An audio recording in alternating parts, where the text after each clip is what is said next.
धन्यवाद हो प्रभु का आज के सुंदर दिन के लिए। मैं पास्टर गब्रियल मरंडी आपके सामने नए मैसेज के साथ उपस्थित हूँ। आज का मैसेज है जीभ को वश में करना। प्रभु का धन्यवाद हो। इस नए मैसेज के ज़रिए हम लोग प्रभु के वचन को देखेंगे। आइए हम शुरू करने के पहले प्रार्थना करेंगे। धन्यवाद हो, तेरी महिमा हो, तेरी प्रशंसा हो प्रभु यीशु, आज के सुंदर दिन के लिए, पवित्र दिन के लिए, विश्राम दिन के लिए प्रभु यीशु धन्यवाद देते हैं। आज वह दिन है प्रभु जी जो तूने बना करके हमारे लिए रख छोड़ा है प्रभु यीशु। हालेलुया, धन्यवाद देते हैं प्रभु जी। हालेलुया। आज का मैसेज है प्रभु जी जीभ को वश में करना। प्रभु जी इस मैसेज के जरिए जगत के छोर तक तेरे सुसमाचार को हम प्रचार करने पाए, तेरा राज्य बढ़ने पाए, तेरी कलीसिया बढ़ने पाए प्रभु यीशु। जितने मुझे फॉलो करते हैं और जो नहीं भी फॉलो करते हो प्रभु यीशु, उन सबको तेरे हाथों पर समर्पित करते हैं।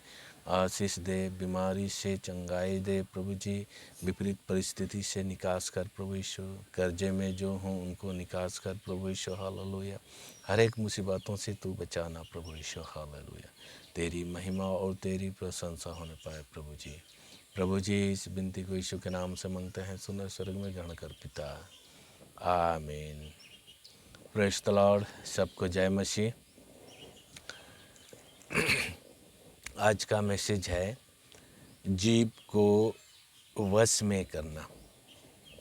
पहला वचन हम लोग देखेंगे याकूब की पत्री में से देखेंगे 3 अध्याय का 5 पद।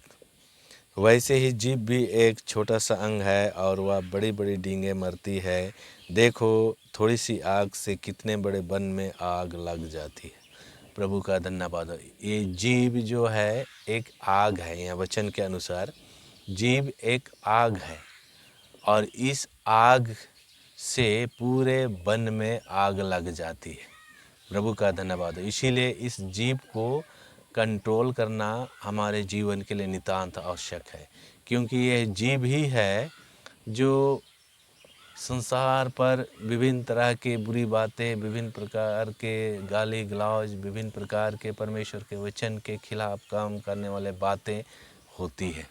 और इसीलिए प्रभु के वचन में लिखा है इसको कंट्रोल नितांत आवश्यक है। जब हम इनको कंट्रोल करते हैं तो हमारे शरीर के लिए लाभदायक है, कलीसिया के लिए लाभदायक है, अपने जीवन के लिए लाभदायक है, आत्मिक जीवन को गिरने से बचाता है। प्रभु का धन्यवाद हो। इसीलिए इनको कंट्रोल करने के लिए हमारा प्रभु यीशु मसीह कहता है। प्रभु का धन्यवाद हो, क्योंकि ये आग है, जीभ एक आग है और इनको इस आग में जलने से बचाना है। प्रभु का धन्यवाद हो। हम लोग दूसरा वचन को देखेंगे याकूब की पत्री में से ही 3 अध्याय का 6 पद। जीभ भी एक आग है, जीभ हमारे अंगों में अधर्म का एक लोक है और सारी देह पर कलंक लगाती है और जीवन गति में आग लगा देती है और नरक कुंड की आग से जलती रहती है। ये जीभ नरक कुंड से जो आग है वह आग से जलती रहती है, नरक कुंड की आग से जलती रहती है। प्रभु का धन्यवाद हो। इसीलिए यहाँ प्रभु यीशु मसीह कहता है इनको कंट्रोल में करना, वश में करना, क्योंकि अगर हम इनको कंट्रोल करते हैं तो नरक जाने से हम बचते हैं।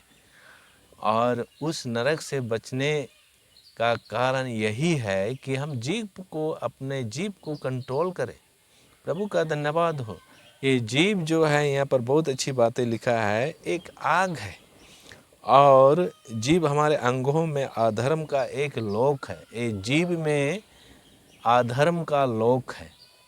प्रभु का धन्यवाद हो।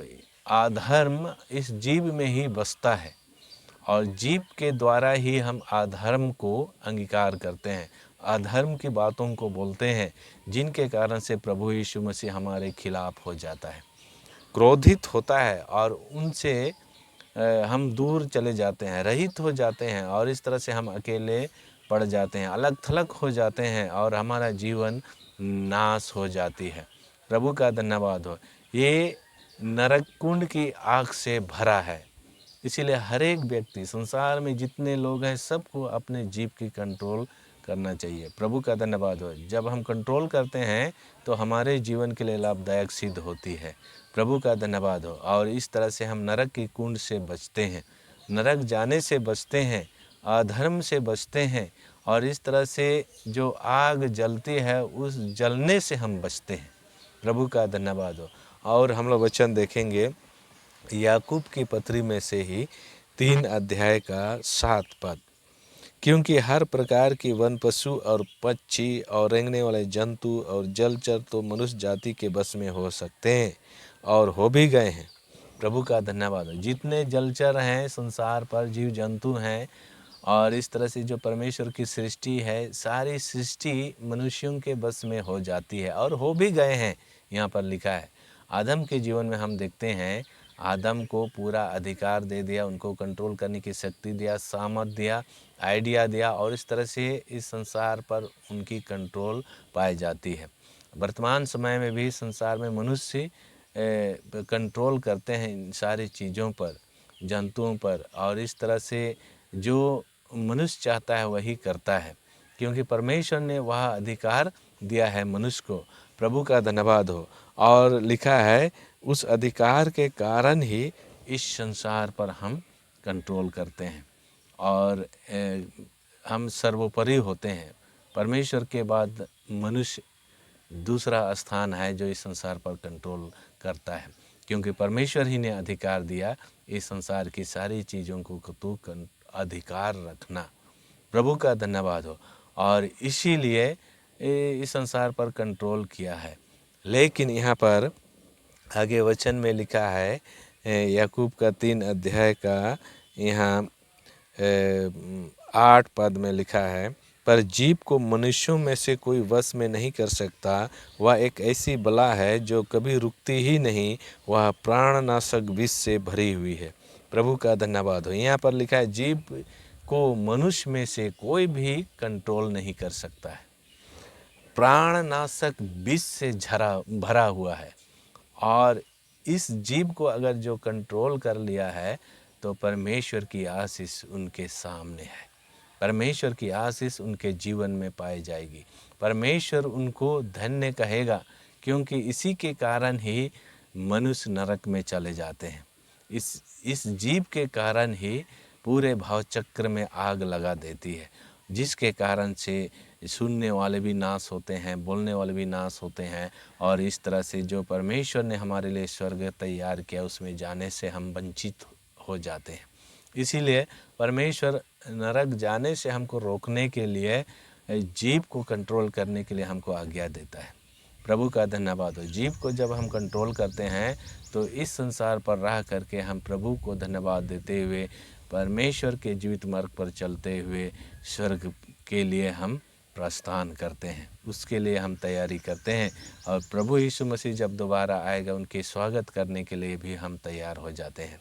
प्रभु का धन्यवाद। इस तरह से हमारे जीवन में होनी चाहिए, जीव को कंट्रोल करनी चाहिए, क्योंकि यहाँ पर बहुत अच्छी बातें लिखा है कि ऐसी बला है जीव जो कभी रुकती ही नहीं, वह प्राणनाशक विष से, जहर से भरी हुई है जीव।